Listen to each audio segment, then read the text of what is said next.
Hello students, this is Surbhi Tiwari and you are watching your favorite educational channel Magnet Brains, जहां पर हम आपको देते हैं 100% फ्री क्वालिटी एजुकेशन। और जब 100% कहा जाता है तो इसका मतलब ये नहीं कि 2 चैप्टर्स के बाद किसी भी तरीके का पेड सब्सक्रिप्शन लेना है। मैग्नेट ब्रेन्स पर Hindi medium, English medium, CBSE, state board, NTSC, olympiad जैसा कॉम्पिटिटिव एग्जाम हो, चाहे आपके फेमस राइटर के बुक का सॉल्यूशन क्यों ना हो, सभी कुछ 100% फ्री ऑफ कॉस्ट ही यहाँ पर है। आपको कोई पैसा देने की ज़रूरत नहीं है। हम स्टार्ट करेंगे हमारा सब्जेक्ट साइंस। साइंस की शुरुआत करें इससे पहले ज़रूरी है कि हम 6th क्लास के बाकी सब्जेक्ट टीचर्स से एक बार इंट्रोड्यूस हो जाएं। तो ये हैं वो सभी टीचर्स जिनमें से कुछ आपको इंग्लिश, साइंस तो मैं ही पढ़ाती हूँ, सोशल, हिंदी, संस्कृत ये सभी पढ़ाते हैं। इनका साथ होगा तभी हम होंगे कामयाब। हम होंगे कामयाब का मतलब क्या है कि हमें हर सब्जेक्ट की एक प्रॉपर नॉलेज होगी, हमें हर टॉपिक अच्छी तरीके से समझ में आएगा, क्योंकि हमारे पास है quality education with a very good teachers. ठीक है, चलिए तो हम पढ़ रहे हैं चैप्टर नंबर 9 जिसका नाम है the living organisms characteristics and habitats. Living organisms की बात की जाए तो हमने लिविंग ऑर्गेनिजम्स की बहुत सारी कैरेक्टरिस्टिक्स ऑलरेडी पढ़ ली है, उनके हैबिटेट्स के बारे में भी जान लिया है। ठीक है, कहाँ पर कौन से हैबिटेट में कौन सा लिविंग ऑर्गेनिज्म रहता है, कैसे एनिमल्स रहते हैं, क्या प्लांट्स वहाँ पर लगते हैं, इन सारी बातों को हमने डिस्कस किया। और साथ में हमने बहुत सारी कैरेक्टरिस्टिक्स देखी कि लिविंग ऑर्गेनिजम्स में कुछ चीज़ें कॉमन हैं, जैसे कि वो सभी ग्रो कर सकते हैं, वो सभी मूव कर सकते हैं, ठीक है, वो सभी एक्सक्रीशन करते हैं, सभी को फूड की रिक्वायरमेंट होती है।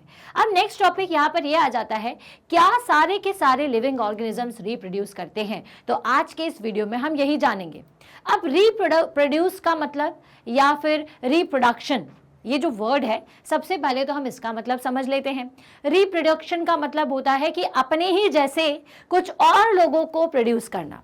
जैसे ह्यूमंस का तो आपको पता ही है, हमारे में रिप्रोडक्शन होता ही है, क्योंकि छोटे बेबी होते हैं, फिर बड़े हो जाते हैं, फिर उनसे छोटे बेबी होते हैं, तो ये एक साइकिल चलती है, ये रिप्रोडक्शन की प्रोसेस है।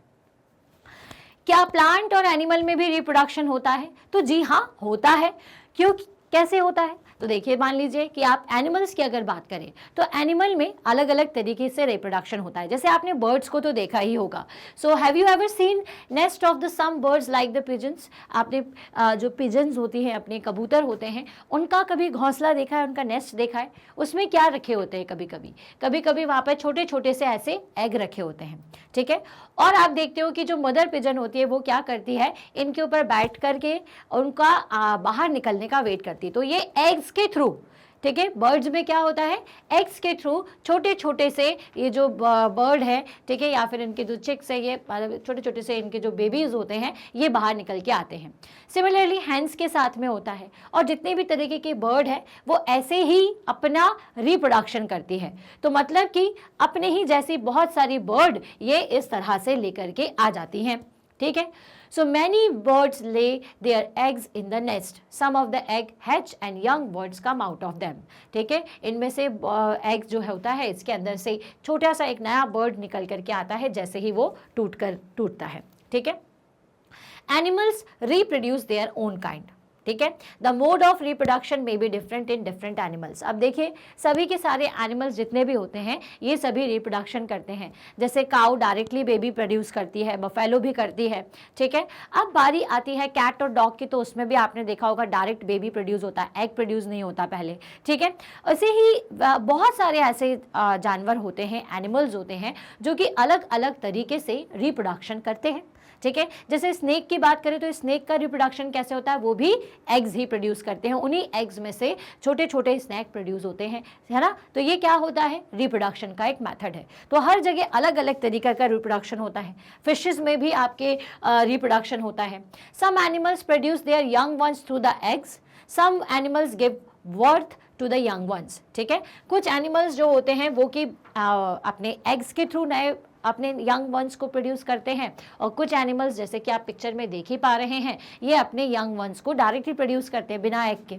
ठीक है, सो प्लांट भी रिप्रोड्यूस करते हैं क्या? तो जी हाँ, प्लांट भी रिप्रोड्यूस करते हैं।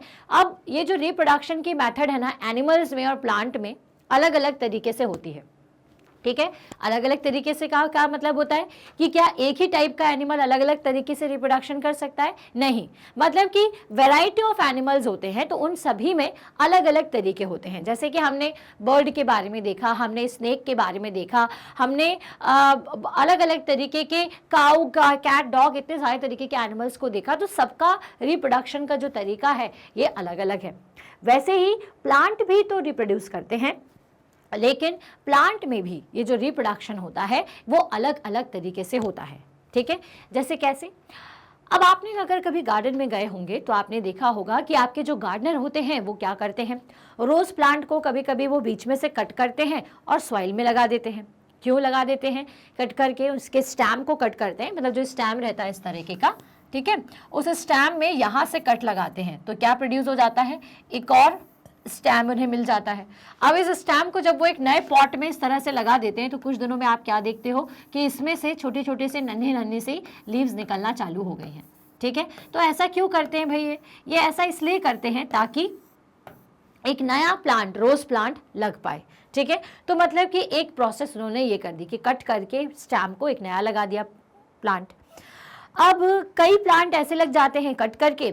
अब कई प्लांट कैसे देखे होंगे आपने, जो कि उनके फ्रूट में से ही निकलना चालू हो जाते हैं। जैसे पोटैटो में आपने देखा होगा कि वाइट वाइट से स्ट्रक्चर आपको दिखना चालू हो जाता है।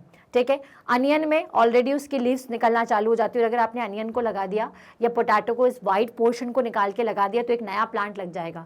तो वो इस तरह से रिप्रोडक्शन करते हैं।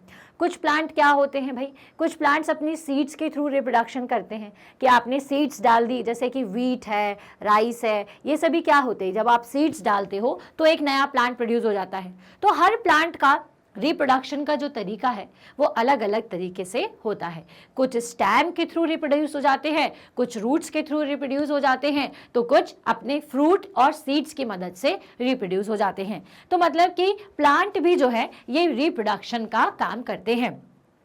Like animals, plant also differ in their mode of reproduction. जैसे एनिमल में डिफरेंट रिप्रोडक्शन होता है, उसी तरीके से प्लांट में भी ये जो रिप्रोडक्शन है वो अलग अलग तरीके से होता है। Many plant reproduce through the seeds.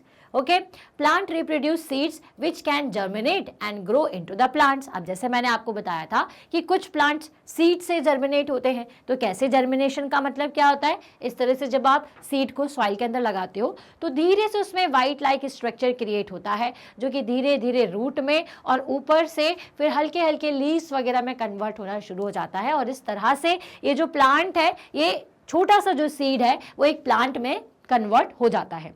ठीक है, some plants also reproduce through the parts of other than seeds. अब जैसा हमने बताया कि कुछ प्लांट्स में सीड्स के बिना भी क्या हो जाता है, रिप्रोडक्शन हो जाता है। Potato, for example potato, a part of potato with a bird grows into a new plant. अब जैसे हमने आपको बताया कि जो पोटैटो के ऊपर जो नया बर्ड आ जाता है, अगर आप उस पोटैटो को कहीं सॉइल में लगा दोगे तो धीरे धीरे वो इस तरह से एक बड़े से प्लांट में कन्वर्ट हो जाएगा और सारे पोटैटो हमें मिल जाएंगे। क्लियर हो गया? तो इसका मतलब कि कुछ जो है वो अपने अलग बॉडी पार्ट से भी एक नया प्लांट प्रोड्यूस कर देते हैं। Plant also reproduce through the cutting. Would you like to grow a plant in this way yourself? और कुछ प्लांट जो है वो कटिंग से हो जाते हैं, जैसे कि रोज प्लांट के बारे में हमने बात करी। तो would you like to grow a plant in this way? आप इस तरह से प्लांट को लगा करके देखना चाहते हो तो बिल्कुल कर सकते हो आप अपने मदर की परमिशन से। अगर आपके घर में पोटैटो है और उसमें छोटा सा बर्ड आ गया है तो आप उसे बिल्कुल डेफिनेटली गमले में लगाइए और आप देखोगे कि थोड़े दिनों के बाद जब आप उसको प्रॉपर पानी और सनलाइट में रखोगे तो एक नया छोटा सा प्लांट इस तरह से निकल जाएगा। ठीक है, और जिससे आपको और पोटैटो मिल जाएंगे। अब आप इसे कैसे करोगे, तो एक एक्टिविटी मैं आपको बता दे रही हूँ। Take a cutting. अब ये तो आपने पोटैटो के लिए किया, अब मैंने आपको बताया कि कटिंग के लिए कैसे कर सकते हो। Take a cutting from a rose or a mehndi plant, है ना। अब मेहंदी और रोज प्लांट ऐसे होते हैं जो कि कट करने से लग जाते हैं, मतलब अगर आप उसके स्टैम को कट करके कहीं लगा दोगे तो एक नया प्लांट ग्रो कर जाएगा। ठीक है, तो टेक अ कटिंग फ्रॉम रोज और mehndi plant, fix it in the soil and water it regularly. अब आप उसको सॉइल में लगा दीजिए और उसको डेली पानी दीजिए। What you observe after a few days? अब कुछ दिनों बाद आप क्या देखोगे? It may not be easy to grow plant from the cutting, do not disappointed if your cutting does not grow. अब बेसिकली क्या होता है कि कई बार तो प्लांट लग जाएगा, लेकिन कई बार हमारा जो प्लांट है वो नहीं लगता है। तो इसका मतलब ये नहीं कि हमने आपको गलत प्रोसेस बताई है, कुछ ना कुछ कारण हो सकता है उसके पीछे, ठीक है। सो टेक अ गार्डनर, तो गार्डनर की हेल्प लीजिए। If possible on the care to be given to the cuttings to make them grow into the plants. आप अपने गार्डनर की हेल्प लीजिए ताकि उनको ज़्यादा समझ में आता है कि किस हिसाब से हमें इसे कट करके लगाना चाहिए। Living things produce more of their own kind through the reproduction and it take place in many different ways for different organisms. तो मतलब कि चलिए ये तो एक्टिविटी आप करके देखेंगे और आपको समझ में आएगा कि जी हाँ, कटिंग से भी हम एक नया प्लांट रिप्रोड्यूस कर सकते हैं। तो लिविंग ऑर्गेनिजम्स में हमें क्या समझ में आई बात कि लिविंग ऑर्गेनिजम्स जो हैं ये रिप्रोडक्शन भी कर सकती हैं। अब सारी की सारी लिविंग ऑर्गेनिजम्स, चाहे वो आपके प्लांट्स हो चाहे एनिमल्स हो, ह्यूमंस तो करते ही हैं, सभी के सभी रिप्रोडक्शन करते हैं। एनिमल्स में और प्लांट्स में रिप्रोडक्शन का तरीका अलग अलग हो सकता है, लेकिन हर तरीके का प्लांट, हर तरीके का जो एनिमल है ये अपने आप को रिप्रोड्यूस करता है ताकि ये जो हमारा मदर नेचर का लाइफ साइकिल है ना, ये प्रॉपरली चल पाए। क्योंकि अगर रिप्रोडक्शन नहीं होता तो एक बार जो प्लांट लगता और फिर जब वो खत्म हो जाता तो दोबारा नहीं लगता और फिर वो एनिमल्स को नहीं मिल पाता। एनिमल्स नहीं होते या प्लांट नहीं होते तो ह्यूमंस कैसे सरवाइव कर पाते। तो मतलब कि पूरे लाइफ साइकिल को चलाने के लिए हर तरीके के प्लांट का, हर तरीके के एनिमल का और हर तरीके के मतलब ह्यूमंस का, हर तरीके के नहीं मतलब ह्यूमंस का रिप्रोडक्शन, हर तरीके के इसलिए बोलना पड़ता है क्योंकि मेल और फीमेल दोनों का होना बहुत ज़रूरी होता है। इसलिए तो कहा जाता है कि भाई जहाँ पर लड़कियों की संख्या कम है, जहाँ पर गर्ल चाइल्ड कम है, उनको सेव करते हुए चलना है। समझ में आई बात? क्योंकि ये जो पूरी प्रोसेस है रिप्रोडक्शन की, ये सभी एक दूसरे से कहीं ना कहीं जुड़े हुए हैं, ठीक है। जैसे कि अगर प्लांट एक ही वैरायटी के हों, है ना, तो अब अलग अलग टाइप के एनिमल्स भी अलग अलग टाइप के प्लांट को खाते हैं। अगर मान लीजिए एक पर्टिकुलर टाइप का प्लांट नहीं है तो वो नहीं खाएंगे और वो खत्म हो जाएंगे। और हो सकता है कि उस पर हमारी जैसे काऊ है या बफेलोज हैं, वो मान लीजिए किसी पर्टिकुलर अगर कैक्टस ही कैक्टस बचेगा तो वो कैसे सर्वाइव कर पाएंगे। उनको तो हरी भरी घास चाहिए है, तभी तो वो अपना फूड प्रिपेयर करेंगे और वो रह पाएंगे। वो रहेंगे तो हमें मिल्क मिलेगा, उसको खा करके दूसरा कार्निवर जिंदा रह पाएगा। वो नहीं जिंदा रहेंगे कार्निवर्स, तो इनकी संख्या अगर बहुत ज़्यादा हो गई तो प्लांट खत्म कर देंगे ये लोग। मतलब कि सब लोग एक दूसरे से जुड़े हुए हैं और सबके के नंबर्स को कंट्रोल करने के लिए दूसरे टाइप के एनिमल का होना भी जरूरी होता है। आई बात समझ में? तो इस तरह से ये जो पूरा लाइफ साइकिल है अपना बना हुआ रहता है इस रिप्रोडक्शन के कारण, ठीक है। चलिए, तो भाई इसीलिए कहा जाता है कि अपने को हर तरीके के एनिमल को सेव करते हुए चलना है, जंगलों को बचाना है। जंगलों को बचाओगे तब जाकर तो उसमें एनिमल रह पाएंगे ना। सेव टाइगर, टाइगरों का जो लोग शिकार करते हैं वहाँ जाकर के वो नहीं करना चाहिए, क्योंकि भाई सब लोगों को एक दूसरे की ज़रूरत है। साथ में अगर अर्थ पर रहना है तो हमें प्लांट हो चाहे एनिमल हो, हमें सभी को सेव करते हुए चलना है, तभी ये जो हमारा लाइफ का साइकिल है वो प्रॉपर चल पाएगा। तो यहाँ से हमने एक और कैरेक्टरिस्टिक्स हमारे लिविंग ऑर्गेनिजम्स का जाना कि ये रिप्रोड्यूस कर सकते हैं। और भी कैरेक्टरिस्टिक्स को जानने के लिए हमारे नेक्स्ट वीडियो को ज़रूर फॉलो करें। इसके प्रीवियस वीडियो में हमने बहुत सारे कैरेक्टरिस्टिक्स को ऑलरेडी कवर किया हुआ है, जो कि आपको इस वीडियो के डिस्क्रिप्शन बॉक्स में प्लेलिस्ट के साथ मिल जाएगा। अगर ये तो साइंस की प्लेलिस्ट है, बाकी सब्जेक्ट्स अगर पढ़ना है तो वो कैसे देख पाएंगे, तो आप जाइए magnetbrains.com पर।